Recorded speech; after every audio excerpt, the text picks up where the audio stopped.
అందరూ నమస్తే. నేను మీ శ్రీనివాస్. హైదరాబాద్ ఐఐటీఎన్ సర్వే అని చెప్పేసని ఒక సర్వే సుమారు 1,90,550 మంది నుంచి శాంపిల్స్ కలెక్ట్ చేసి ఒక సర్వేని ఇచ్చారన్నమాట. సో, ఈ సర్వేకి సంబంధించినటువంటి రిపోర్ట్ ఏదైతే ఉందో దీనికి సంబంధించి మనం చెప్పుకునే ముందు జనరల్‌గా ఇప్పటికిప్పుడు మనకి ఎలక్షన్స్ అయితే ఏమీ లేవు. కానీ మన రాష్ట్రంలో ఎలక్షన్స్ 3 ఇప్పటికి ఇక్కడ ఉంది. సో, దానికి అనుగుణంగానే రకరకాల సర్వేస్ వస్తూ ఉన్నాయి కదా! అయితే ఈరోజు ఈ సర్వే కూడా మూడ్ ఆఫ్ ఆంధ్రప్రదేశ్ అనేటువంటి పేరుతో సుమారు కాదండి, మొత్తం 175 నియోజకవర్గాలకు కూడా వీళ్ళు తిరిగి అన్ని వర్గాల్ని, మొత్తం అన్ని ప్రాంతాలని తిరిగి అన్ని రకాల వర్గాల్ని, మొత్తం ఏవేవైతే వర్గాలు ఉన్నాయో, అంటే ఇప్పుడు ఈవెన్ పెద్దవారి నుంచి చిన్నవారి వరకు కూడా, అలాగే బిజినెస్ చేసిన వారి దగ్గర నుంచి వ్యవసాయం చేసే వరకు, అలాగే రైతులు, కౌలు రైతులు, ఆక్వారంగ రైతులు, డ్వాక్రా, అలాగే ఆశా వర్కర్స్, ఫీజు రింబర్స్మెంట్, విద్యార్థులు ఉంటారు కదా, ఫీజు రింబర్స్మెంట్ వస్తుందా లేదా, అలాగే ఈ మధ్యకాలంలో డిఎస్సికి సంబంధించి కొన్ని జరుగుతూ ఉన్నాయి కదా డిస్కషన్స్, డిఎస్సికి సంబంధించి, అలాగే సంక్షేమంకి సంబంధించి, అలాగే డెవలప్మెంట్కి సంబంధించి, అలాగే పోర్టులకు సంబంధించి, అలాగే మెడికల్ కాలేజెస్, ప్రభుత్వ మెడికల్ కాలేజీలని పీపీపీకి ఇచ్చే దానిలో ప్రైవేట్ పరం చేస్తామనేటువంటి దానిలో ఇలా అన్ని రకాల వర్గాల్ని, అన్ని రకాల అంశాలని టచ్ చేసుకుంటూ వచ్చింది ఈ ఐఐటీఎన్ సర్వే. సో, ఈ సర్వే రిపోర్ట్కి సంబంధించి మనం ఈరోజు చెప్పుకునే ప్రయత్నంలో వీళ్ళు ఏం చెప్తున్నారంటే జూన్ 18 నుంచి ఆగస్ట్ 20 వరకు కూడా చేసిన సర్వే, ఎందుకు చెప్పినట్టు 1,90,550 మంది నుంచి శాంపిల్స్ కలెక్ట్ చేసి అన్ని వర్గాల్ని కలిశారు, తీసుకున్నారు. ఏజ్ గ్రూప్స్, మతాలు, కులాల పరంగా కూడా వీళ్ళు కలిశారంట. కలిసి even government employees, retired employees వాళ్ళని కూడా కలిసి తీసుకున్నారంట. అలాగే గవర్నమెంట్ ఎంప్లాయీస్, రిటైర్డ్ ఎంప్లాయీసే కాకుండా ఎవరైతే చిన్న చిన్న వాళ్ళు ఉంటారు కదా వాళ్ళని కూడా కలిసి, అంటే మామూలుగా ఢిల్లీ లేబర్ వాళ్ళని కూడా కలిసి తీసుకున్నారు. మహిళల్ని, వీళ్ళందరూ కూడా కలిసి తీసుకున్నటువంటి రిపోర్ట్ ఏంటంటే మూడ్ ఆఫ్ ఆంధ్రప్రదేశ్ అనేటువంటి దానిలో, అంటే ఇప్పుడు ఈ ప్రభుత్వం పైన సంతృప్తి ఏ స్థాయిలో ఉందని చూస్తే 30%, అంటే 30% మంది సంతృప్తికరంగా ఉన్నారని, 4% మంది వెరీ మచ్ సాటిస్ఫైడ్, అంటే చాలా సంతృప్తికరంగా ఉన్నామని, 7% కెనాట్ సే, అంటే ఏమీ చెప్పలేమని చెప్పేసి అని.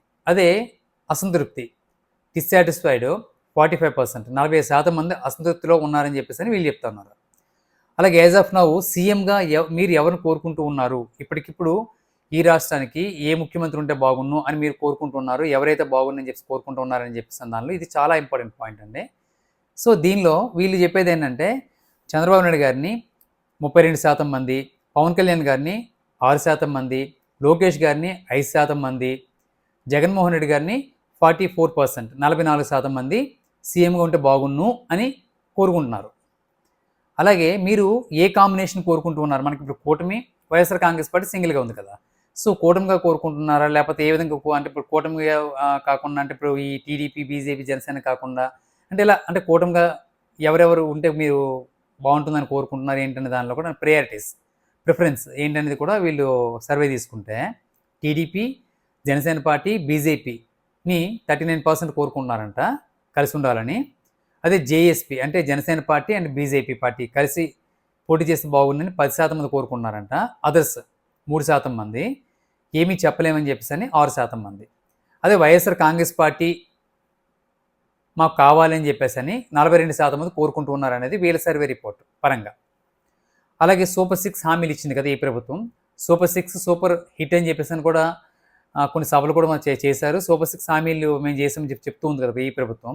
అయితే ఈ సూపర్ 6 హామీలకు సంబంధించి సాటిస్ఫాక్షన్ ఎలా ఉంది, సంతృప్తి ఎలా ఉందని చెప్పేసి ప్రజలను అడిగితే అసంతృప్తిగా ఉండేవారు 47% అంట, సంతృప్తికరంగా ఉండేటువంటి వారు 26%, 26% మంది, కొంచెం సాటిస్ఫైడ్, అంటే కొంచెం సంతృప్తిగా ఉన్నామనే అనేటువంటి వారు 15%, ఏమీ చెప్పలేమనేటువంటి వారు 12% మంది ఉన్నారు.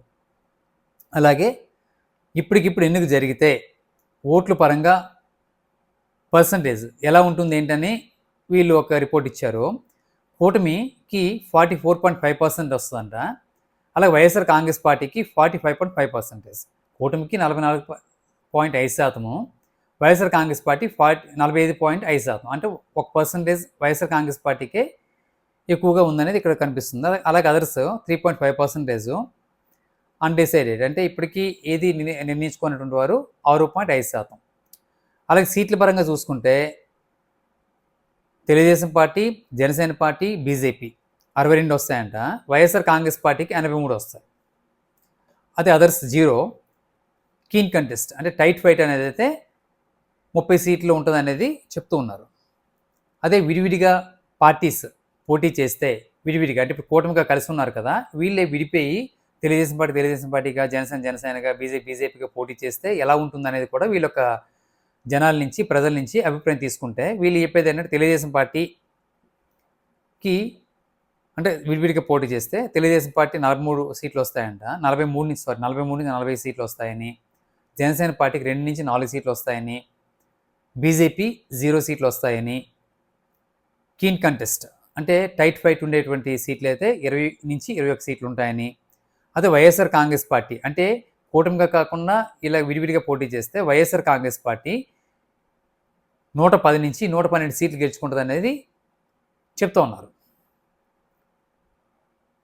ఇది చాలా ఇంట్రెస్టింగ్ అనమాట. అదే అందుకే కదా కూటమిగా మేము కలుసుకుంటామని చెప్పేటువంటి దానిలో చెప్తూ ఉన్నారు కాబట్టి, అందుకే కూటమిగా ఉంటే విడివిడిగా పోటీ చేస్తే ఎలా ఉంటుందనేది కూడా వీళ్ళకి సర్వే చేసిన దానిలో వైఎస్ఆర్ కాంగ్రెస్ పార్టీకి 110-112 సీట్లు వస్తాయి, తెలుగుదేశం పార్టీకి 43-40 సీట్లు వస్తాయని చెప్పేసి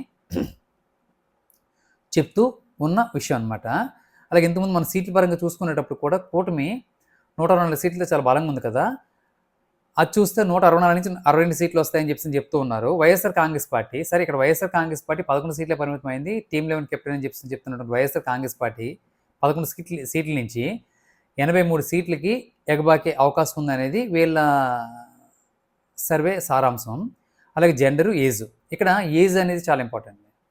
చాలా ఏజ్ గ్రూప్స్లో ఉండేటువంటి వారు అంటే మరీ ముఖ్యంగా ఇప్పుడు కొంతమంది ఉంటారు కదా, సో ఆ ఏజ్ గ్రూప్ అనేది ఏంటంటే అక్కడ జగన్మోహన్ రెడ్డికి అనుకూలమని, కొంత ఏజ్ గ్రూప్ అనేది చంద్రబాబు నాయుడు గారికి అనుకూలం అని చెప్పేసి ఉంటుంది కదా, సో అందుకని చెప్పేసి ఏజ్ గ్రూప్ కూడా చాలా ఇంపార్టెంట్.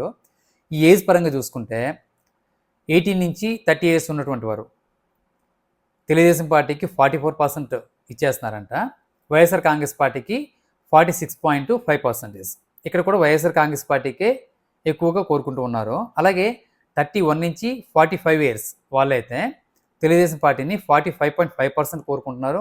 వైఎస్ఆర్ కాంగ్రెస్ పార్టీని బలంగా సపోర్ట్ చేసేవారు 47% ఉన్నారు. అదే 46-59 ఇయర్స్ ఉన్నటువంటి వారు అయితే తెలుగుదేశం పార్టీని 43.5%, వైఎస్ఆర్ కాంగ్రెస్ పార్టీని 46.5%. అదే 60 ఇయర్స్ అబోవ్ చూస్తే తెలుగుదేశం పార్టీ 43%, వైఎస్ఆర్ కాంగ్రెస్ పార్టీ 47% అని కోరుకుంటూ ఉన్నారన్నమాట. ఇది హైదరాబాదు ఐఐటిఎన్ సర్వే చెప్తున్నటువంటి రిపోర్ట్ సారాంశం. ఇందులో ఈ ఐఐటిఎన్స్లో శ్రీరామ్ గారిని ఐఐటి ముంబై అంట, డాక్టర్ బి గంగాధర్ గారు ఇలా గ్రూప్గా ఇదయ్యి మొత్తం 170 నియోజకవర్గాలను కూడా కవర్ చేసి అన్ని ప్రాంతాలను తిరిగి అందరినీ కూడా కలిసి ఈవెన్ ఫీజు రింబర్స్మెంట్ ఎలా ఉంది, స్టూడెంట్స్కి సంబంధించి ఫీజు రింబర్స్మెంట్ ఎలా ఉంది, అలాగే ఇప్పుడు ఎంప్లాయ్మెంట్కి సంబంధించి ఏదైతే నోటిఫికేషన్స్ డిఎస్సికి సంబంధించి ఒక ఇది నడుస్తూ ఉంది కదా, ఈ డిఎస్సిలో కూడా ఇవన్నీ కూడా ఇది తీసుకుని ఈ రిపోర్ట్ని వీళ్ళు రిలీజ్ చేశారన్నమాట. ఈ రిపోర్ట్ అయితే ఖచ్చితంగా ఒక విధంగా కొంచెం చిన్న సంచలనమే. సో దీనిలో శాస్త్రీయత ఎంత, దీనిలో ఇదేంటి అనేది మనం చెప్పలేము, కానీ వీళ్ళు ఏదైతే రిపోర్టు ఇచ్చేసారో ఆ రిపోర్ట్ని నేను మీకు చెప్పి వినిపించే ప్రయత్నం చేశాను. మరి దీనిపైన మీ అభిప్రాయం ఏంటనేది కూడా కామెంట్లో తెలియజేయండి. అలాగే ఇక్కడ వైఎస్ఆర్ కాంగ్రెస్ పార్టీ కూడా గత 2024 ఎలక్షన్స్లో చాలా ఘోరమైన ఓటమి నుంచి ఈరోజు ఈ స్థాయికి రావడం అనేది వైఎస్ఆర్ కాంగ్రెస్ ఈ సర్వే పరంగా చూస్తే వైఎస్ఆర్ కాంగ్రెస్ పార్టీ వాళ్ళైతే మాత్రం చాలా హ్యాపీగా ఫీల్ అయ్యేటువంటి అంశం. సో ఈ హ్యాపీనెస్తో పాటు వైఎస్ఆర్ కాంగ్రెస్ పార్టీ వాళ్ళు కొన్ని మార్చుకుంటే ఇంతకుముందు మనం చెప్పుకున్నట్టు గెలిచే అవకాశం ఉంటుంది, లేదంటే సీట్లు పెంచుకునే అవకాశం ఉంటుందని కూడా చాలామంది చెప్పేటువంటి అంశమే. సో ఇప్పుడు ఈ ఐఐటిఎన్స్ పరంగా కూడా చేసే సర్వే కాబట్టి దీనిలో శాస్త్రీయత కూడా కొంచెం ఉండే అవకాశం ఉంటుంది. మరి దీనిలో మీరు ఏమనుకుంటూ ఉన్నారనేది కూడా మీరు కామెంట్ చేయండి. అలాగే ఇంతవరకు చూసిన ప్రతి ఒక్కరు కూడా ఛానల్ సబ్స్క్రైబ్ చేసుకొని సపోర్ట్ చేయండి, వీడియోని లైక్ చేయండి.